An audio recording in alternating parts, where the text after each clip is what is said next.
जय माँ काली मित्रों, आपका मेरे चैनल माँ काली माँ दुर्गा शक्ति संवाद में स्वागत है।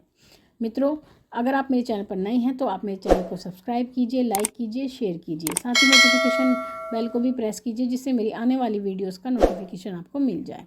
मित्रों, आज का जो विषय है वो विषय बहुत महत्वपूर्ण है। विषय है माँ काली को क्या भोग देना चाहिए, किस प्रकार हम माँ काली को प्रसन्न करें जिससे कि उनका हम पर पूर्ण आशीर्वाद प्रदान हो। क्योंकि माँ भगवती को जब हम भोग लगाते हैं तो माँ बहुत प्रसन्न होती हैं और भोग लेने के बाद में माँ भगवती हमें अपना असीम आशीर्वाद प्रदान करती हैं। तो भोग तो मित्रों बहुत सारे होते हैं माँ काली के, लेकिन जो विशेष भोग होते हैं जो माँ काली जिनको खुश होकर लेती हैं वही मैं आपको बताने जा रही हूँ। देखिए, सबसे पहले तो माँ काली को जो भोग दिया जाता है वो अंगियारी पर दिया जाता है। कोशिश ये करें कि आप जो भी भोग दें वो अंगियारी पर दें। घर में आप जो भी भोग देना चाह रहे हैं महारानी को, आप अंगियारी पर भोग दें। अंगियारी के लिए मैं फिर बता देती हूँ आपको एक उपला लेना है। उपला लेकर के आपको वो गैस पर रख देना है, गैस जलाकर। उसके बाद जब वो उपला लाल हो जाएगा, बिल्कुल धुआं छोड़ना बंद कर देगा। पहले तो वो धुआं छोड़ेगा, जब वो धुआं छोड़ना बंद कर देगा तो इसका मतलब है कि आपका उपला तैयार है भोग देने के लिए। फिर आपको वो उपला रखना है किसी बर्तन में, और माँ काली के लिए आप अलग ही बर्तन रखें, अलग ही बर्तन में माँ काली को भोग दें जो माँ का ही बर्तन हो। तो आपको उसके लिए बर्तन अलग रखना है। आप मिट्टी का भी रख सकते हैं, आप जैसा भी आप चाहें उचित समझे रख सकते हैं। तो उसमें आपको फिर माँ काली के लिए जोत प्रकट करनी होती है, जो इसमें आपको घी डालना होता है। देसी घी डालिए आप, जोत प्रकट हो जाएगी। और उसके बाद में माचिस से आपको जोत प्रकट करनी है, फिर माचिस लगानी है, धुआं निकलेगा, माचिस से लगानी है, फिर जोत प्रकट हो जाएगी। जब जोत प्रकट होगी तो माँ काली को तब आप जो सामग्री भोग की लेंगे उसमें माँ के को का पहले सबसे आपको ध्यान करना है। माँ का ध्यान करने के बाद में वो सामग्री आपको जो आपने अंगियारी तैयार की है जिसमें ज्वाला जी प्रकट हुई हैं वो डाल देनी है उसमें। तो माँ भगवती उस भोग को डायरेक्ट स्वीकार करती हैं, सीधा भोग वो देवता तक ही जाता है। ये कार्य आप किसी भी इष्ट देव को या किसी भी देवी देवता की जो भी आप पूजा करते हैं उनके लिए इस प्रकार आप उनको भोग दे सकते हैं। तो आपको इस तरह भोग देना है। घर पर जो भोग दें अंगियारी में भोग दें। और भोग में आपको जो विशेषता देना है माँ को, वो आपको जायफल दे सकते हैं। आप लौंग बताशे का भोग माँ को दे सकते हैं, इलायची का साथ में भोग दे सकते हैं। माँ को मीठा पान बहुत पसंद होता है, माँ को मीठा पान आप भोग में दे सकते हैं। अनार का भोग आप दे सकते हैं, और काला रसगुल्ला माँ को बहुत पसंद है तो आप वो भी माँ को दे सकते हैं। और उसमें आप 2 लौंग भी ज़रूर लगाएं। साथ ही आप नारियल का भोग माँ को दे सकते हैं। जो 5 मिठाई है उसका भोग आप माँ को दे सकते हैं।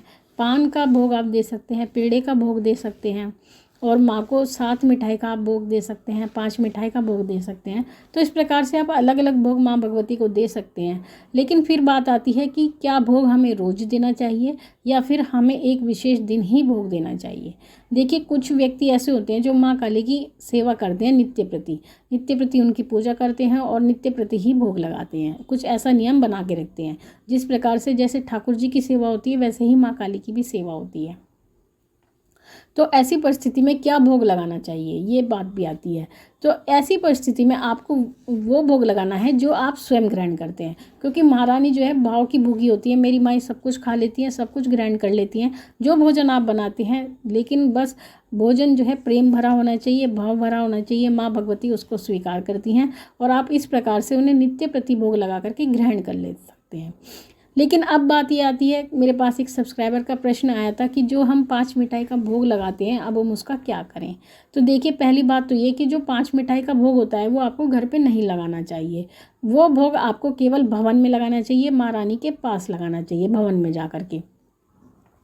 और जो ये 5 मिठाई का भोग होता है ये विशेष अवसर पर लगाया जाता है, जैसे कि कोई त्यौहार होता है, जैसे होली दिवाली का समय है या माँ काली का विशेष दिन है, उस समय पर 5 मिठाई का माँ को भोग दिया जाता है।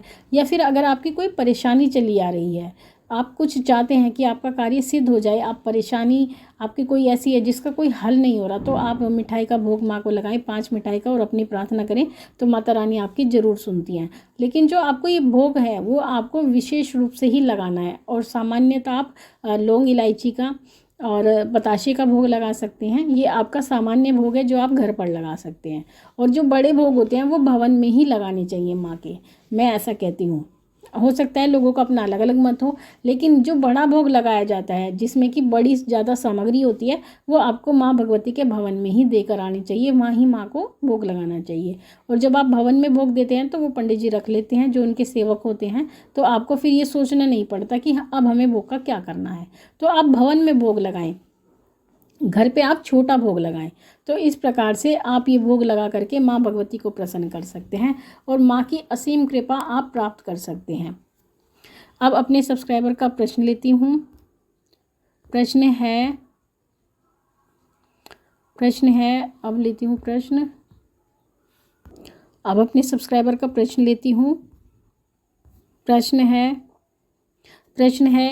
सो स्वीट नाम से ये है।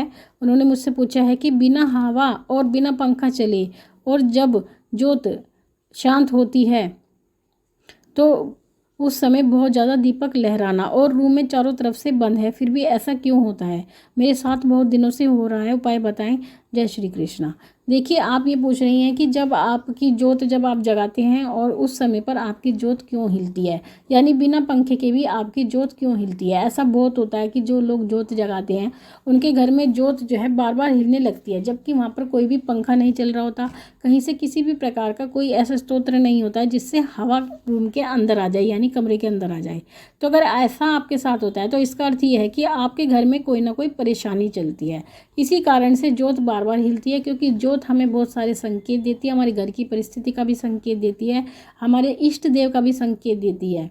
तो वही ज्योत आपको बताती है अगर वो हिलती है तो कि आपके घर में कोई ना कोई परेशानी चल रही है और आपके घर में कोई ना कोई ऐसी चीज़ है, नकारात्मकता है, जिस कारण से ज्योत वो बार बार हिलती है।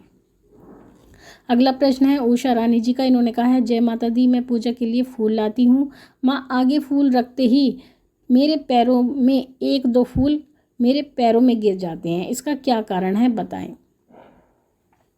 देखिए बच्चे, अगर फूल आपके पैरों में गिरते हैं तो ये संकेत है कि माँ भगवती का आशीर्वाद आपको प्राप्त होता है, या जो भी आपके इष्ट देव हैं उनका आशीर्वाद आपको प्राप्त होता है, इसलिए फूल आपके पैरों पर गिर जाते हैं। अन्यथा ऐसा ये कोई सामान्य परिस्थिति में ऐसा नहीं होता है कि फूल पैरों पर गिर जाए। अगर आपके साथ ऐसा है तो आपको आशीर्वाद उनका प्राप्त हो रहा है कहीं ना कहीं। तो ये आपके अपने सब्सक्राइबर के प्रश्नों के उत्तर भी आपको मिल गए होंगे और जानकारी भी माँ भगवती की कृपा से आपको प्राप्त हुई है। तो इस प्रकार से आप भोग लगा करके महारानी की दया प्राप्त कर सकते हैं।